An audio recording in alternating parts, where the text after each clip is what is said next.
Hola, ¿qué tal? Muy buenas tardes. Bienvenidos al Museo de la Mujer. En esta tercera sesión del ciclo de conferencias Las mujeres en la historia, en conmemoración del Día de la Historiadora y del Historiador. El día de hoy tenemos la conferencia Las publicaciones periódicas femeninas del siglo XIX como fuente para la historia de las mujeres en México. Relecturas, retornos y nuevos horizontes de investigación.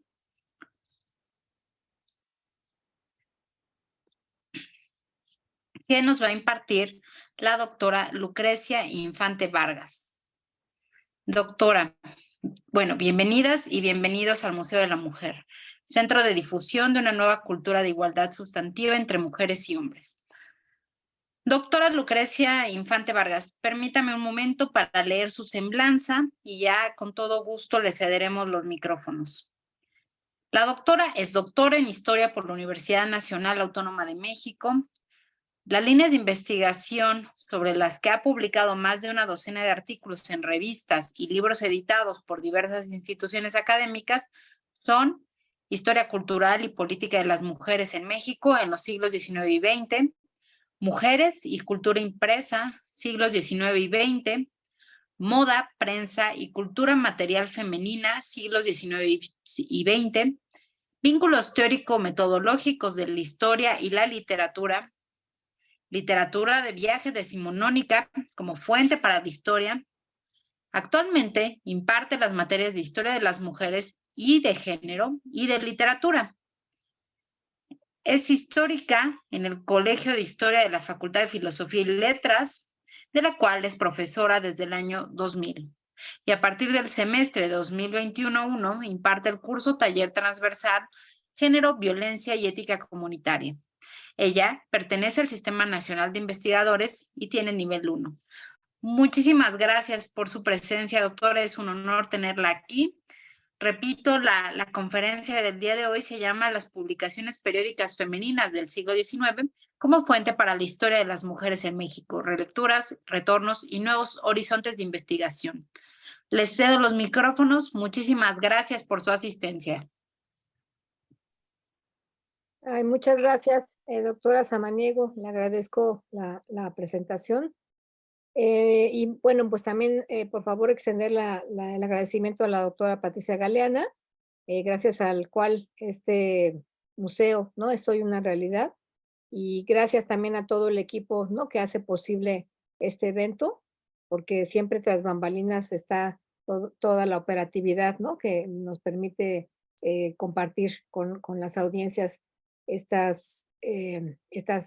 resultado de estas investigaciones. Y bueno, pues me da mucho gusto participar en este ciclo, ¿no? Para conmemorar este día de la historiadora y los historiadores en general, que pues también solo a partir de hace un par de años ha comenzado, ¿no? A hacer esa especificación y pues como resultado precisamente de ya el paso, digamos, ¿no? De una serie de planteamientos que solo a ratos estaban como al interior de discusiones de la política o de la academia, pero que no tenían una impronta ya, ¿no? En los usos y las prácticas, los costumbres de lo cotidiano, como este mismo manejo del lenguaje, ¿no? Ya que ahora consideramos inclusivo. Bueno, pues yo voy a compartir una parte de una trayectoria, ¿no? A la que me he dedicado como historiadora durante pues ya los últimos 30 años por lo menos, y que tiene que ver con cómo un registro histórico que nosotros ubicamos con el término de fuente, ¿sí? Como es un lugar de donde abreva, ¿no? Una gran información de un pasado específico y que nos permite indagar, ¿no? Sobre él. Y es el caso de las publicaciones periódicas femeninas, llamadas así, o dedicadas, digamos, a un público lector de mujeres, que es en el que yo desde hace muchos años ya he centrado mi atención. Y bueno, me pareció pertinente proponerlo como un tema de esta charla, porque es un territorio de investigación que ha sufrido, ha tenido más bien una serie de transformaciones muy relevantes, me parece, como parte precisamente de la nueva perspectiva y de los planteamientos metodológicos que surgieron como parte de lo que en su momento se colocó como historia de las mujeres, como parte de este gran horizonte epistemológico, ¿no? De investigación que surgió a finales de los años 60, durante los 70 y todavía en los años 80, y que se conocía así en términos muy generales como estudios de las mujeres. Y cada una de las disciplinas, ¿no? Que comenzó a interactuar con esta nueva forma de mirar a las mujeres como sujetos, desde la antropología, la sociología y distintas disciplinas de las humanidades o incluso de las ciencias, digamos, duras, pues comenzaron, ¿no? A retomar estos planteamientos y en el caso nuestro de lo histórico, hoy tenemos este gran territorio que es la historia de las mujeres y que después, ¿no? Sumado también a los nuevos planteamientos que se tuvieron a partir de lo que hoy conocemos como la perspectiva de género, que en su momento, bueno, ya yo también les compartiré cuál es mi concepción al respecto, pero que en efecto, otra vez, los cuestionamientos que vinieron desde esta noción categórica de análisis han sido muy enriquecedores, ¿no? Para reflexionar de nueva cuenta, revisar muchos de los temas que, para el caso específico de las publicaciones periódicas femeninas, se habían a veces relegado, ¿sí? Incluso se denostaban como temas de interés para la historia, incluso para la historia de las mujeres, y otros que también han sido vueltos, ¿no? A poner sobre la mesa con nuevas perspectivas y que, insisto, desde mi punto de vista, pues son muy enriquecedoras para, sobre todo, comprender un poco cada vez más la complejidad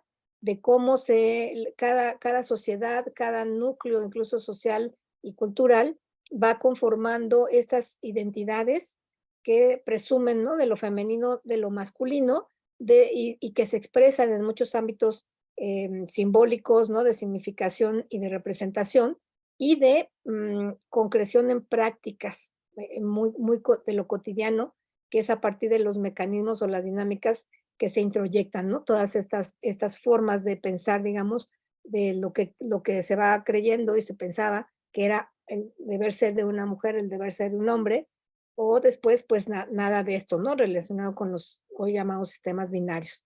Bueno, voy a compartir la pantalla para ir hablando de este recorrido que ya les introduje a partir de pues un par de imágenes, ¿no? Que pues dan una idea más concreta, yo creo, de lo que voy a estar, a lo que me voy a estar refiriendo. Bueno, entonces, pues de entrada una cosa fundamental que hay que decir para tener claro, ¿no? La relevancia de estas publicaciones periódicas dirigidas a un público femenino, como un registro, yo decía hace un momento, del pasado, que nos permite mirar muchos aspectos y muchos elementos que desde la historia de las mujeres, pues han sido en efecto planteados desde una nueva versión, digamos, ¿no? Del lugar, del papel de las mujeres en esta reconstrucción histórica. Y es decir que un acto tan elemental, una posibilidad de interacción con el mundo, como es la lectura y la escritura, pues una posibilidad que durante mucho tiempo fue restringido, incluso prohibido, ¿no? A las mujeres. Y eso no es un asunto menor porque el saber leer, ¿no? Y luego todavía más aprender a escribir, decía hace unos días una colega conferencista que podríamos pensar lo que en el pasado era una alta tecnología, ¿sí? La carencia de estas dos herramientas, ¿no? De conocimiento del mundo y de registro de nuestra experiencia en la vida a través de la escritura, pues realmente sí, es una ausencia que pues determina, ¿no? La condición de vida y la posibilidad, ¿no? De ampliar nuestra interacción con el universo entero, por así decirlo. Entonces, en este caso, por eso, las publicaciones periódicas, las revistas, ¿no? Femeninas, como las conocemos de manera más puntual, Por un lado, han dejado ver cómo aún en los casos en que pues, estaba prohibido, estaba restringido, era realmente una posibilidad de aprendizaje que, pues, desde siglos atrás, ¿no? Y todavía hoy, yo creo, desafortunadamente, sigue siendo una posibilidad de un aprendizaje que no todas las mujeres, ¿no? No muchos otros sectores de población también, pero en el caso particular de las mujeres, no pueden acceder a ello, ¿sí? Y entonces ahí hay ya de entrada un impedimento de la manera en que vamos a poder percibir, conocer el mundo, y por otro lado, la posibilidad de dejar un registro, ¿no? De esa vivencia, de nuestra experiencia. Entonces, bueno, en ese sentido, yo me voy a solamente acotar en esta conversación a un par de asuntos pues, de los que me ha tocado, ¿no? Ver la evolución que se ha tenido, precisamente como les decía, pues por toda esta trayectoria de cambios, ¿no? De modificaciones que en términos de cómo se piensa que se construye el pasado, cuál es el pasado, que es importante, ¿no? Construir como una memoria desde esta ya nueva forma de pensar de la historia de las mujeres, ¿sí? Han sido, insisto, revisitadas, ¿no? O en algún momento incluso descubiertas, digámoslo así, entre comillas, como realmente un ámbito del registro del pasado fundamental. Y no solo pensado para las mujeres, ¿no? Como si fuéramos un sector separado totalmente, ¿no? De la interacción con los varones, por supuesto que eso no ocurre así nunca en la realidad. Y entonces, bueno, yo les voy a hablar así a grosso modo de al menos pues, 5 temáticas básicas que, por supuesto, están interrelacionadas, pero que ha tenido cada cual, ¿no? Un lugar específico en la manera en que la información registrada en estas revistas les ha servido, ¿no? Para documentar esos procesos históricos. Y ya después también, pues iré regresando quizás a alguno de estos temas para precisamente darnos cuenta de cómo desde en una primera reconstrucción, digamos, de la historia política o de la historia de las mujeres, ¿no? En la literatura, o de la historia de las mujeres en la educación, no se alcanzaba a ver la interacción que existía precisamente en todos esos procesos y luego el impacto, ¿no? La impronta que cada uno iba teniendo a la vez, ¿no? En cuanto se daba alguna nueva transformación o surgía algún nuevo planteamiento en cada uno de ellos. Bueno, entonces, quizás no sea nada nuevo, ¿no? Que ustedes lo saben perfectamente que uno de los primeros, digamos, ámbitos que se reconstruyó desde la historia, pues es lo que podemos mencionar como una historia política, ¿no? A partir de la historia del feminismo, la historia del acceso de las mujeres a la ciudadanía y luego a otra serie de derechos de carácter civil y de más amplio rasgo. También quizás ubican, ¿no? Que digamos, la inserción, la consideración de las mujeres dentro de la gran producción, ¿no? De la literaria, de la narrativa y la creación de ficción. Es otro también de los territorios donde poco a poco pues, se fue teniendo más elementos para ubicar cómo aún, insisto, cuando había una minoría de mujeres que tenían este acceso a la escritura, y cómo aún en contra de todas las prohibiciones y restricciones que tuvieron estas escritoras para poder, ¿no? Difundir sus textos y convertirse en escritoras de tiempo completo, ese es un terreno que también, ¿no? Está medianamente, pues ya registrado, ¿no? En este gran ámbito de relación de la historia con la inserción de las mujeres como sujetos históricos. Después está este terreno también de la educación, ¿sí? Que aquí yo he señalado la educación formal y la informal, porque más adelante pues me detendré a explicar cómo estas nociones también se mostraron como terrenos o trayectorias de educación, ¿no? Diferentes a las de, digamos, una forma tradicional en las escuelas, en las universidades, en las aulas, cómo se ha hecho esa reconstrucción desde la participación de los varones, ¿no? En la educación. Y cómo de ahí también, ya vamos a ver más adelante, en esta interacción de una educación, sobre todo informal, también se van tejiendo precisamente redes, ¿sí? De solidaridad, ¿no? De acompañamiento entre muchas de esas mujeres que al mismo tiempo que estaban teniendo acceso a la educación y también en muchos casos no tenían una posibilidad de dejar un registro de su pensamiento, de su creatividad o de su experiencia a través de la escritura, ya fuera, insisto, en la ficción, de la literatura o no, en otros terrenos que ahorita vamos a ver por qué eso, la relevancia de cómo las fuentes de las publicaciones periódicas femeninas nos dejan ver eso, como también en muchas ocasiones se pueden rastrear influencias, ¿no? Intelectuales que nutren a su vez, ¿no? El pensamiento y la evolución política, ¿sí? O creativa, pedagógica de todas estas mujeres.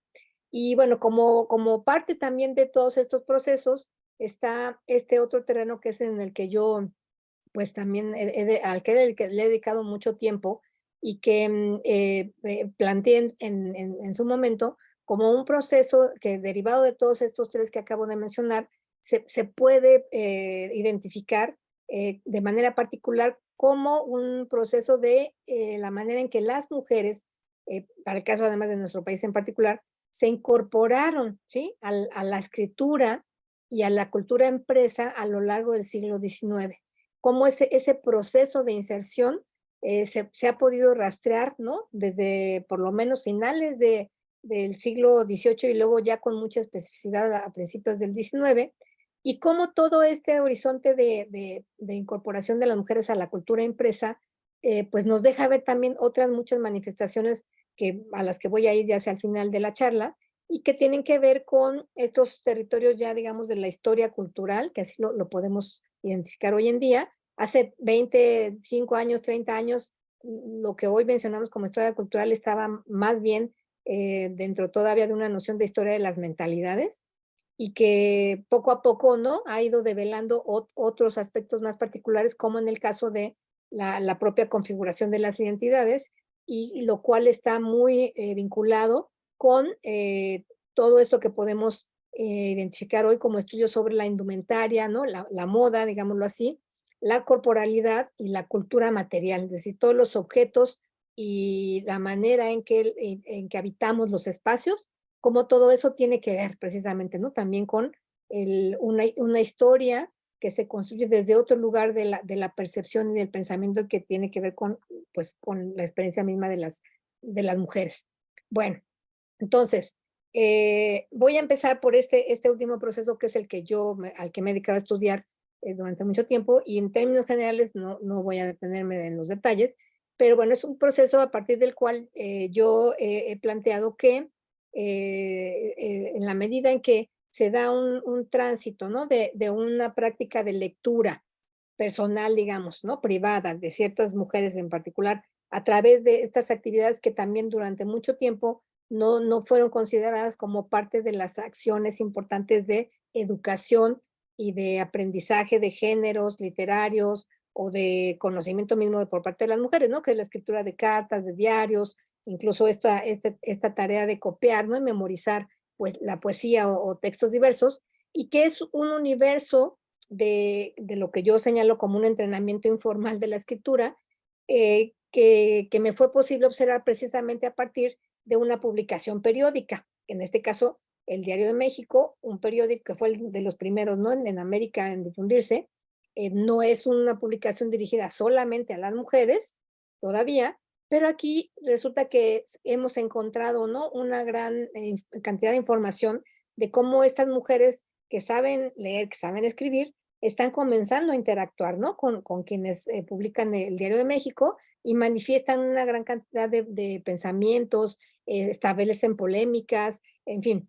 Entonces, como de ese primer escenario a otro posterior, ¿no? Que ya va hacia casi el inicio de la segunda mitad del siglo XIX, que luego se extenderá, ¿no? Hasta los inicios del Porfiriato, es que es un momento en el que todo este registro que encontramos de esa escritura de las mujeres en la prensa se traslada ya también a una serie de contenidos que están ya dirigidos exclusivamente a las mujeres en estas revistas que ahorita les mostraré, aunque sean las portadas, y que son publicaciones que aunque están dirigidas a ellas, siguen siendo escritas, ¿no? Y están dirigidas por varones. Pero aún así, ya en este momento, vemos también a través de todas estas publicaciones periódicas cómo se va incrementando poco a poco la posibilidad de que las mujeres escriban, ¿no? Y les publiquen ahí sus pequeños textos, o son ellas ya las que están traduciendo poesía, están traduciendo ensayos que vienen de los Estados Unidos, de Francia, etcétera. Y luego ya un tercer momento en el que surgen las primeras revistas femeninas escritas ya por mujeres, ¿no? Dirigidas en términos administrativos por ellas y que están, bueno, precisamente ya pensando en un horizonte de contenidos distinto, ¿no? Para que las mujeres den, ¿no? Ese tránsito pues ya a finales del 19, insisto, a estas nuevas formas de pensar, donde por supuesto en su momento pues ya veremos ahí muchas de las ideas a favor de la emancipación de las mujeres, no necesariamente de feminismo, pero que forma parte ya de esta historia política, ¿no? Que les he platicado después. Bueno, entonces les digo, este tránsito general, ¿no? De una primera época de la lectura a la expresión escrita, donde tenemos estos elementos, ¿no? De los que ya mencioné, por ejemplo, la lectura en grupos, ¿no? La participación en tertulias, que son ejercicios y prácticas todos a partir de las cuales las mujeres se están entrenando, digamos, en estos aprendizajes, su participación incluso en ámbitos, ¿no? Como la elaboración las prensas, ¿no? Para la impresión de los periódicos, que tenemos muchas también manifestaciones a partir de la pintura, por ejemplo, de cómo están teniendo este acercamiento a la escritura, a las artes plásticas y demás.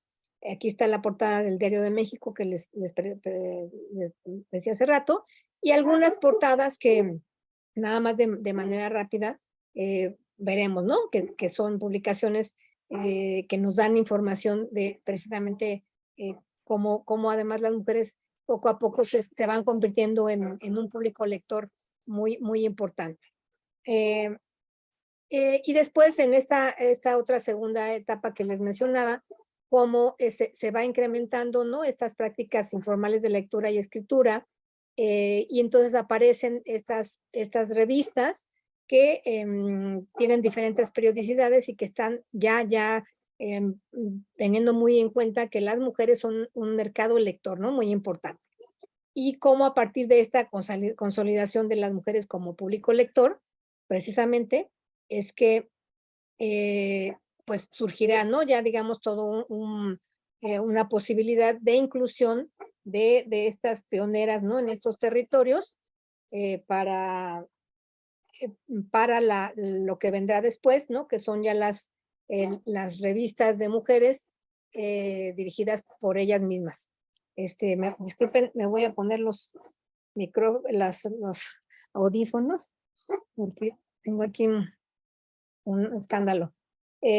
Bueno, y pues nada más, mientras tanto, pues también, ¿no? Este paseo, aunque sea rápido, por todas estas portadas de revistas literarias, sobre todo muy importantes, que insisto, son el preámbulo para que lleguemos ya finalmente a este momento donde las mujeres están, ¿no? Ya publicando sus propias revistas, y que aquí pues vamos a tener ya una cantidad de información fundamental para indagar otros territorios, ¿no? Que ya les he mencionado. Entonces, bueno, aquí me quiero detener un poquito para que vean, ¿no? Al menos así brevemente las portadas de varias de estas revistas que son de las que más han nutrido, digamos, ¿no? Estas investigaciones de la historia de las mujeres en todos los terrenos que ya les platiqué, y que nos hablan de cómo desde antes, pero en este momento sobre todo, pues ya tenemos muy ubicadas a una serie de figuras, ¿no? Como aquí aparece el Laureana Raide en Violetas de la Náhuac, pero también Refugio Barragán de Toscano, y en el caso de las siempre vivas, un par de figuras a las que voy a regresar más tarde, y que nos van a dar también ya después la pista para darnos cuenta de lo que yo decía hace un rato, cómo la actividad que están teniendo en los medios impresos no está desligada de otras cosas que están haciendo en los terrenos de la transformación, digamos, en el ámbito de lo político, de la literatura, por supuesto, y de otras transformaciones que tienen que ver con la educación y con los cambios en la vida cotidiana, por así decirla, ¿no? Bueno, en el caso de la Siempre Viva, que durante mucho tiempo no supimos que fue en realidad la primera revista para mujeres, publicada por mujeres, dirigida por mujeres en Mérida, Yucatán.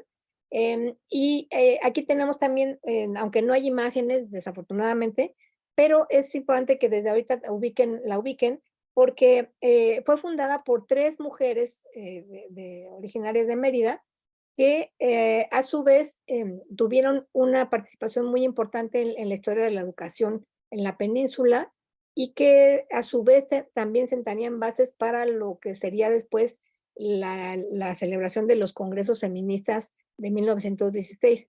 Por eso les digo desde hace un rato que hay un hilo conductor, ¿no? Ya que a la distancia podemos identificar muy bien entre todas las mujeres que participan, ¿no? En este esfuerzo de insertarse en los procesos de la cultura impresa, y que irradia, ¿no? Toda esa actividad, si no necesariamente en el momento en que ellas lo realizaron, sí lo hará para generaciones posteriores.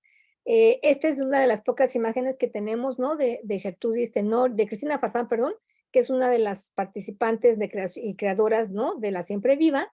Rita Cetina, que será una profesora a la que vamos a volver a encontrar más adelante como parte de un proyecto de educación muy importante, y Gertrudis Tenorio Zavala, ¿no? Que no tenemos una imagen de ella.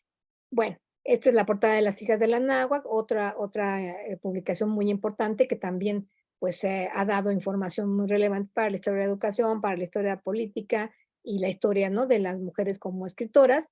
Está el Álbum de la Mujer, que fue un proyecto también de los más exitosos, digamos, en términos de la permanencia que pudo tener en el mercado de los medios impresos. Duró 10 años prácticamente. Fue fundado por Concepción Jimeno, que es una española que vivió muchos años acá en la Ciudad de México, y que en este impreso pues también nos ha legado, ¿no? Una gran cantidad de información fantástica para reconstruir varios de los escenarios que ya les anticipé. Tenemos aquí de nuevo a Violetas de la Nagua con Laureana Wright y con esta imagen de Matiana Murguía, que fue una colaboradora y fundadora también muy cercana de Laureana. Un punto importante también aquí a destacar desde ahorita, porque volveré sobre ello después, es que en el caso de Matiana, de Rita Cetina ya lo dije, y también y de otras, de Refugio Barragán Toscano, todas ellas son mujeres que fueron de las pioneras también en la formación de normalistas, ¿sí? De maestras normalistas. Eso nos puede parecer hoy en día poco relevante, pero para la época, ¿no? En que estas mujeres vivieron fue realmente una gran posibilidad de adentrarse en este universo del acceso a la educación, ya no solo básica, ¿sí? Todavía no todas tuvieron la posibilidad de integrarse, por ejemplo, a una profesión ya, ¿no? De la educación no llamada superior, pero ya los estudios que ellas realizaban como profesoras normalistas realmente estaban, ¿no? En una situación de privilegio, digámoslo así, y eso también es un indicador que después nos permitirá comprender cómo en todos sus esfuerzos por generar estos medios impresos, no tuvieron solamente, ¿no? Como objetivo difundir estas ideas a través de estos formatos, sino como estuvieron presentes ellas en muchos otros ámbitos, ¿no? Que hoy en día podemos identificar también como parte de la actividad de política, cultural, insisto, ¿no? En términos amplios, y que nos han permitido también, como vemos que ha ocurrido en otros países, ¿no? En otras geografías, nos permiten ver esta gran capacidad de las mujeres de generar redes, ¿sí? De apoyo, pues como hoy lo pensamos, ¿no? De sororidad, incluso de resiliencia, y eso es un elemento fundamental, ¿no? Que la historia de las mujeres pues nos ha dejado ver como algo no menor. Esta es ya una revista que tiene un pie, ¿no? En el siglo XX, La Mujer Mexicana, y que también en los estudios que yo he dedicado, ¿no? A este ámbito, es una revista, digamos, que cierra un gran periodo, porque aquí conviven muchas de las escritoras que publicaron las primeras revistas, ¿no? Ya hacia los 70s, 80s del siglo XIX, y también estarán ya presentes mujeres como Laura Méndez de Cuenca, Victoria Sandoval de Zarco y Luz Fernández Viuda de Herrera, que son mujeres que ya de las primeras en haber estudiado, por ejemplo, derecho, ¿no? Leyes, después también en algún momento se integrará en Matilde Montoya, que la vamos a mencionar después como la primera mujer que estudió medicina en México. ¿No? Bueno, y entonces, bueno, después de todo este proceso donde ya, por ejemplo, figuras como Esther Tapia de Castellanos, que también es una mujer que estudió para la normal de profesoras no de la Ciudad de México, sino de otra entidad en Guadalajara, pero empiezan a publicar también ya obras, ¿no? De composiciones poéticas expresas, o como en el caso de Refugio Barragán, que recuerden, ella fue fundadora y directora, ¿no? De una revista en Jalisco. Va a ser también, digamos, la que se reconoce como la primera escritora de novela en México con estos títulos, ¿no? Y que también va a empezar a tener ya una presencia como escritora incluso a nivel iberoamericano. Bueno, entonces como parte de todo este momento, ¿no? De consolidación de las mujeres como escritoras, empezamos también a ubicar algunas figuras que en su momento publicaban en las revistas con seudónimos, ¿no? Y que por eso ha sido también todo un trabajo de indagación con fuentes complementarias para realmente descubrir, ¿no? Literalmente, que detrás, por ejemplo, de un seudónimo de Alondra estaba Josefa Murillo, ¿no? Una escritora veracruzana, o en fin, muchas otras figuras que aquí ahorita no me voy a detener. Bueno, y aquí empieza también una reflexión importante en relación a cómo, en la medida que el horizonte de interés de la historia de las mujeres no solo estaba ya centrado, o no únicamente, en una historia, digamos, de corte político que intentó reivindicar, ¿no? Desde la historia de cómo inició el feminismo en nuestro país, que intentaba reivindicar, ¿no? Esa trayectoria, digamos, progresiva o siempre como de solamente, digámoslo así, avances, ¿no? En este territorio, como esa forma de pensar durante mucho tiempo también hizo a un lado publicaciones como esta. Eh, Desde un prejuicio, digámoslo así, historiográfico, porque en la medida en que simplemente pues se veía, ¿no? El título de esta revista está señalando, digamos, un estereotipo muy expreso, ¿no? De lo femenino en este momento, finales de los 80s. Es una revista además que tiene como directora un hombre. Aparentemente no había, ¿no? Como ningún elemento de interés para rastrear alguna cosa que formara parte de este discurso, ¿no? De progreso, digámoslo así, o de avances a favor de los derechos de las mujeres. Pero resulta que pues cuando alguien va más allá, ¿no? De esa forma de pensar y entra a revisar, ¿no? El correo de las señoras, como pasará también después, por ejemplo, con el periódico, este otro también, el periódico de las señoras, pues nos damos cuenta de que detrás hay, para empezar, hay muchas cosas que van cambiando, ¿no? En el caso del correo de las señoras, el director muere, entonces su viuda es la que se hace cargo, ¿no? De la revista y logra realmente aprovechar todas las redes de contacto que el marido tenía para sacar adelante este proyecto, y el correo de las señoras será uno de las publicaciones para mujeres que va a tener también un gran éxito en relación a los casi también 10 años de vida, 8 después, ¿no? De la muerte del fundador, que logra tener.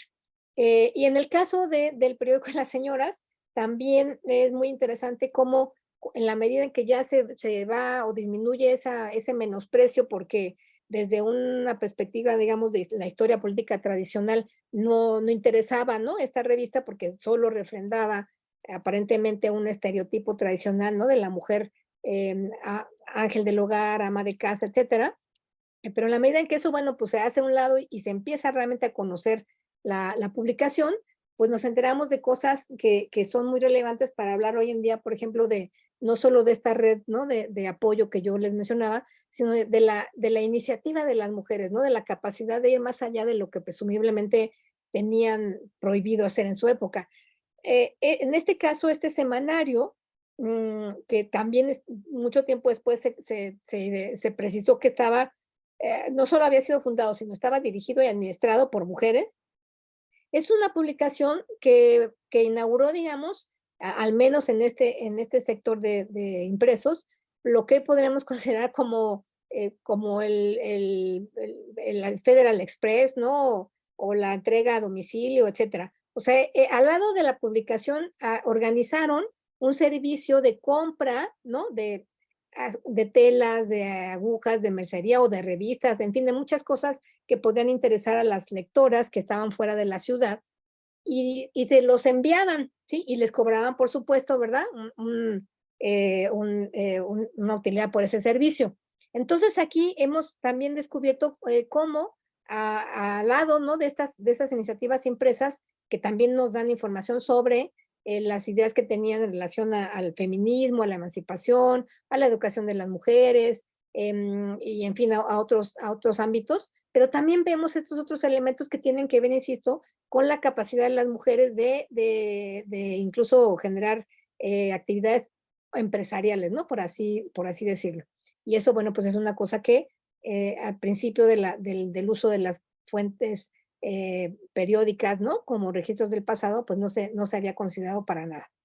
Bueno, después tenemos el caso contrario también, ¿no? Que es muy importante mencionarlo, aunque sea brevemente.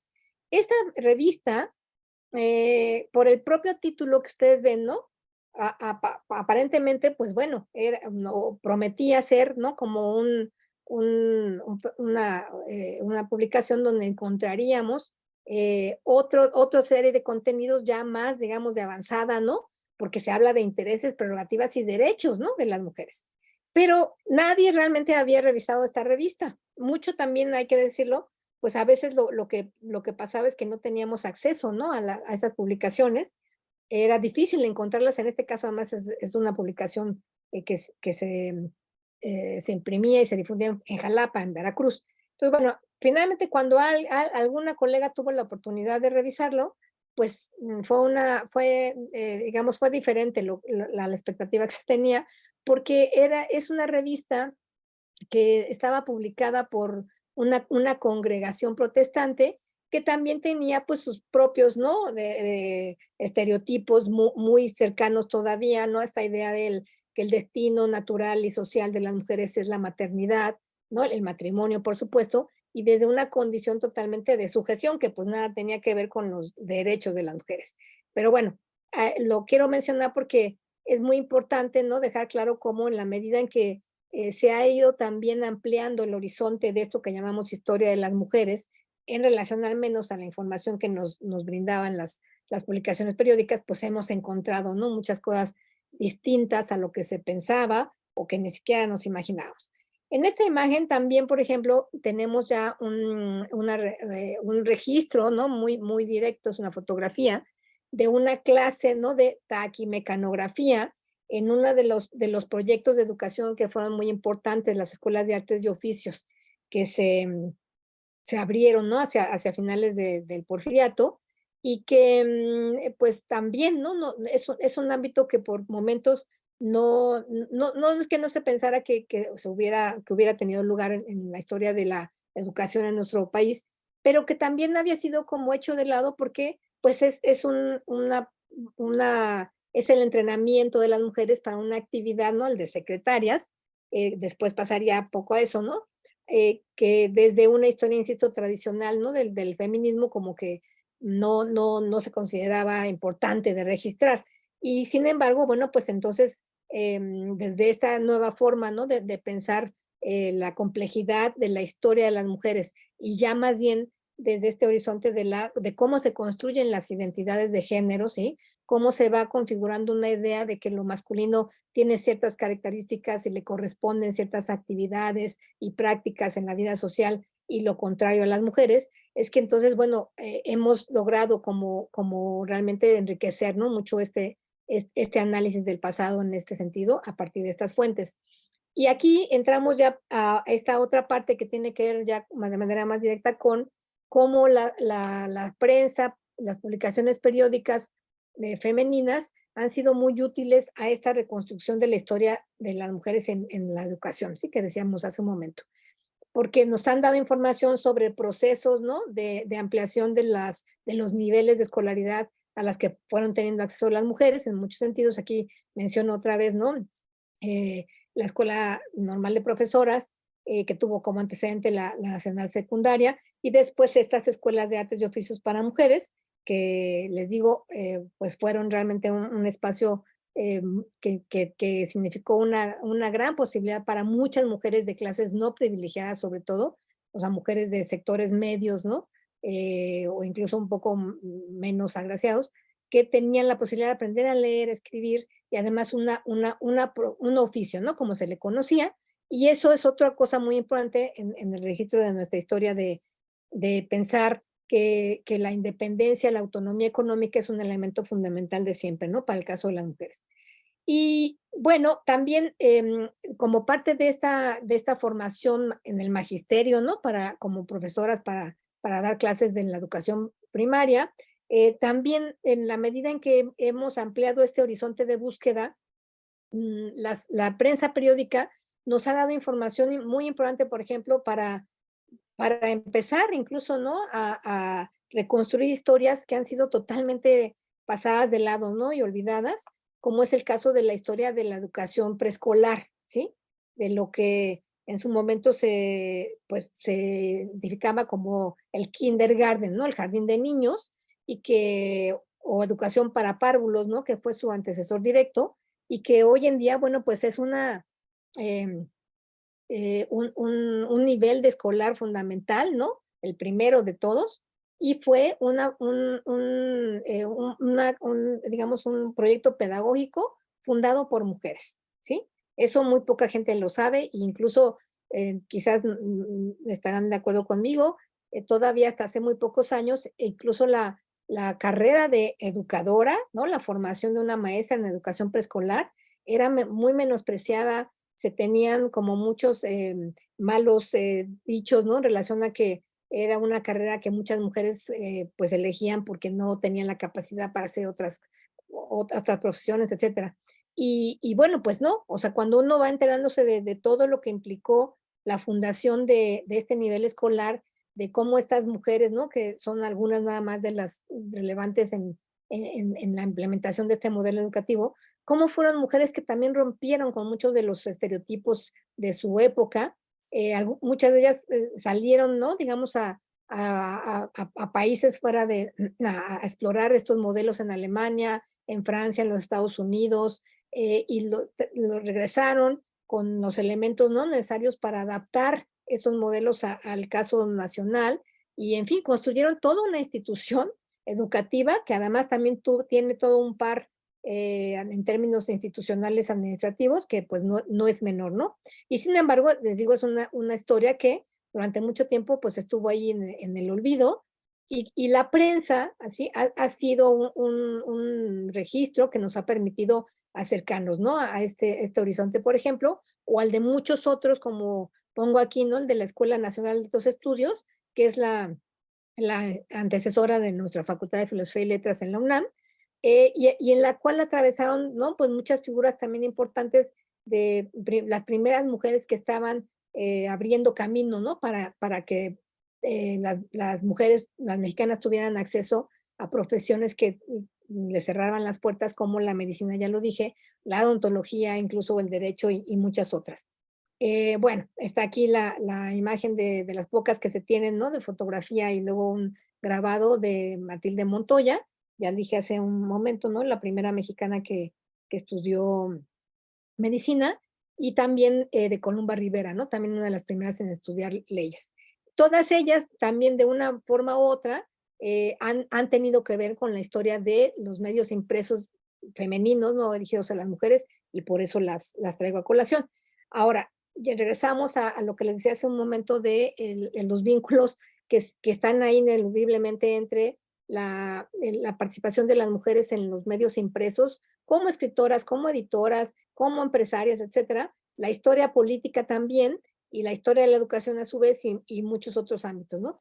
Ya les dije, el primer congreso y el segundo feminista Yucatán, que así se les denominó, ocurrieron en 1916, y pues resulta que muchas de las mujeres que, ahorita regreso a esta imagen, de las que participaron, ¿no? En estos congresos, también ahora pues lo hemos podido identificar, gran parte de ellas eran profesoras normalistas.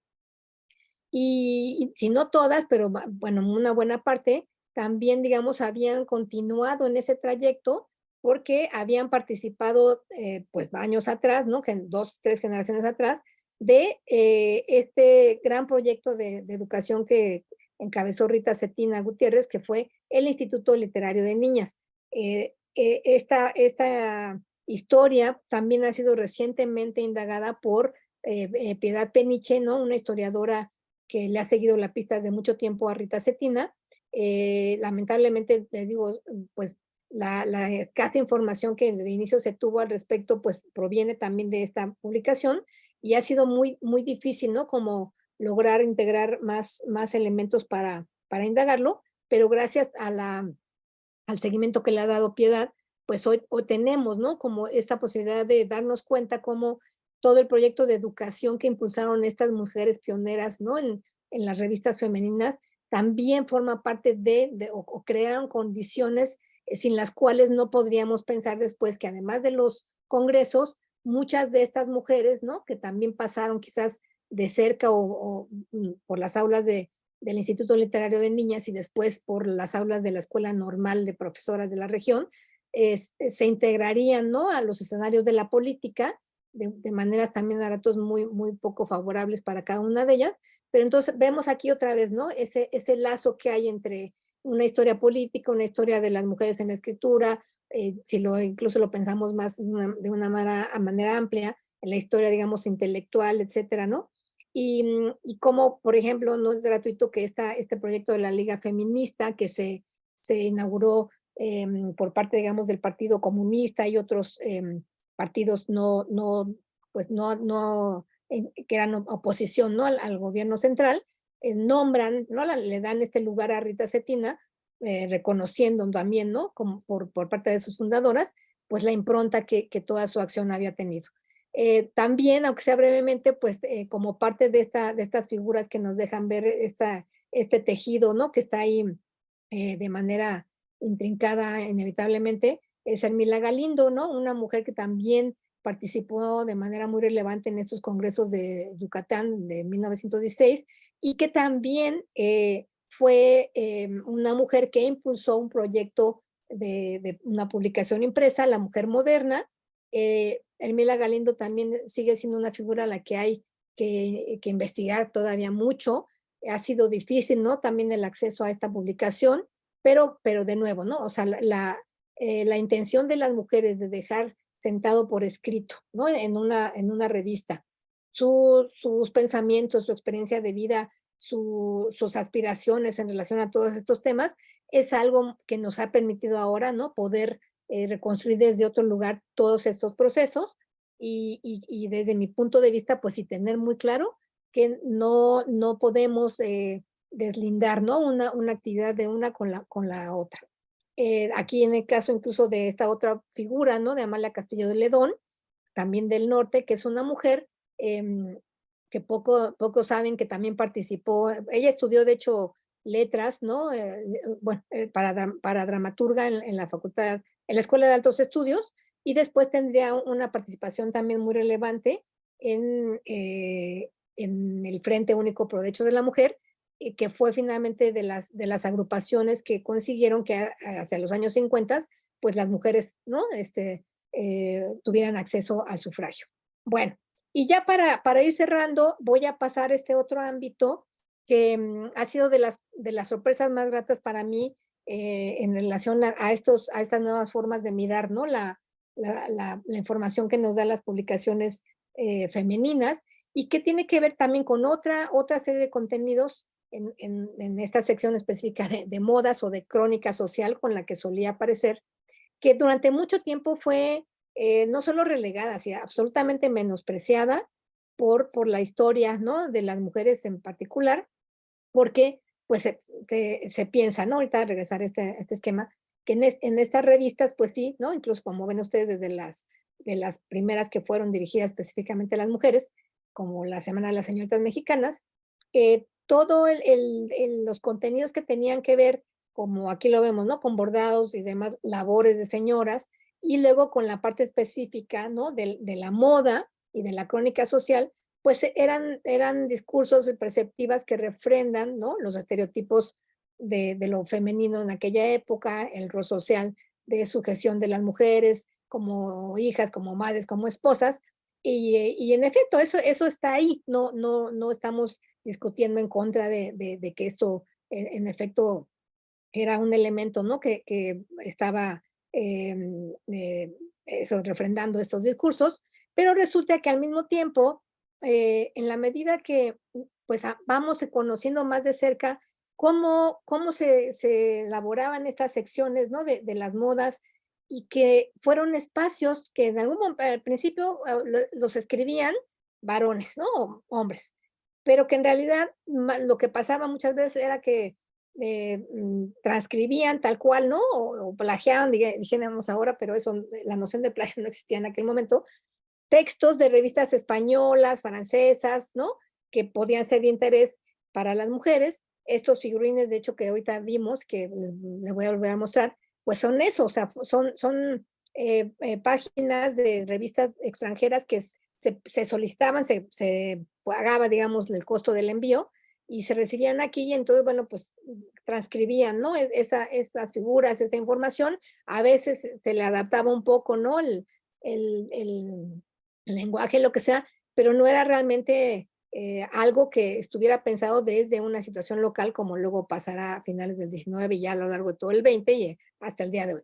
Pero cuando uno entra, ¿no? A analizar más a fondo cómo se daba esta dinámica editorial, encontramos que las mujeres empiezan a tener un lugar muy importante, ¿no? En ya, digamos, la adaptación, igual que pasó con el Jardín de Niños, en la adaptación de estas ideas, estas nociones sobre el buen vestir, ¿sí?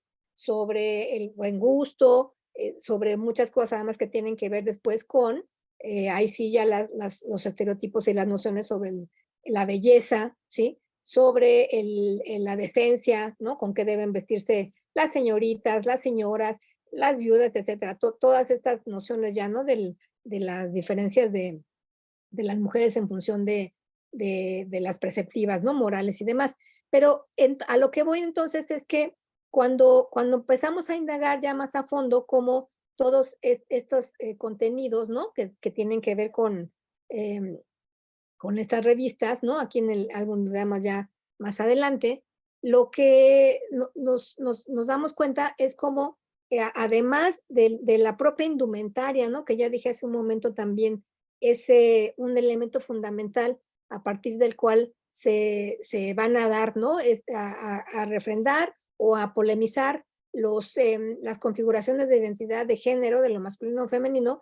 Tenemos este otro horizonte, por ejemplo, de la cultura material, ¿no? Que yo mencionaba hace un momento, es decir, todo lo que tiene que ver con la manera en que se habitan los espacios, ¿no? El mobiliario, estas ideas de otra vez, ¿no? De lo elegante, el lujo, etcétera, y cómo las mujeres tienen ahí, ¿no? En estas publicaciones ya una tarea muy importante que se vuelve cada vez más central, ¿no? En el desarrollo de estas revistas, y cómo ya, para el caso particular con el que voy a cerrar, ¿no? El ejemplo del álbum de la mujer, aquí lo que yo pues también ya me percaté es cómo hay toda una dinámica de solidaridad, en el caso de Jimeno de Flaquer, ¿no? Con escritoras españolas, otras mexicanas, que están escribiendo, se están especializando, digamos, ya en la crónica de moda, y que teniendo muy en cuenta que pues la diferencia de hemisferios y demás, pues no tiene ningún sentido que ellas estén publicando en México artículos que tienen que ver con la manera en que se recomienda vestir en España, ¿no? En el invierno o en el verano, porque pues no corresponden, ¿no? Los usos horarios, los climas y demás. Y poco a poco entonces comienza a haber una adaptación de contenidos de parte de las escritoras a los horizontes locales, ¿sí? Y entonces lo que ocurre con el caso específico de esta mujer, Joaquina Balmaceda, que ella estuvo a cargo de esta sección de modas del Correo de la Moda, ¿no? Una revista española muy importante en ese sentido, y cómo después, en un acuerdo, ¿no? Con Jimeno de Flacker, envía sus publicaciones para el álbum de la mujer, ya con todo un proceso de adaptación, y eso, bueno, lo hemos podido también ahora confirmar que ocurrió igual en otras revistas, ¿no? En América Latina, como estas que aquí estoy mencionando, y que, pues de nuevo, todos estos elementos que tienen que ver con la indumentaria, ¿no? Con la moda, con la cultura material y con este proceso también de adaptación editorial de los contenidos y de generación de contenidos ya específicos, ¿no? Para estas secciones, por parte, por ejemplo, de estas escritoras, es parte también de la propia formación de las mujeres, de muchas de estas mujeres,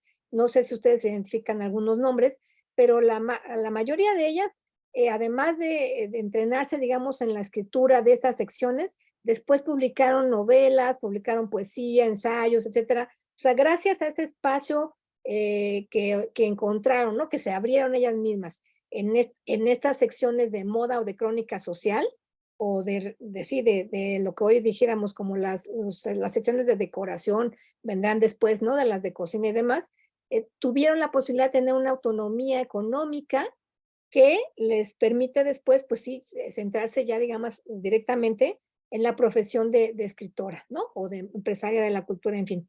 Bueno, entonces para cerrar, lo que quiero señalar es que las publicaciones periódicas para mujeres del siglo XIX en general, desde las que no fueran dirigidas por ellas y después las que sí estuvieron a su cargo en la elección de contenidos y todo lo que tenga que ver con el diseño de la publicación, es una fuente que nos ha permitido en sus revisiones, ¿no? En los diferentes temas que les planteé al principio, nos ha permitido ver cómo todos estos procesos, ¿no? Que tienen que ver con la educación, la configuración del acceso de las mujeres a la ciudadanía, a la escritura, ¿no? A su lugar como escritoras, digámoslo así, profesionales y demás, son territorios que están siempre interactuando, ¿sí? Que no se pueden deslindar y donde estos registros, ¿no? Periódicos nos han dado una gran posibilidad de mirar las cosas desde otro lugar.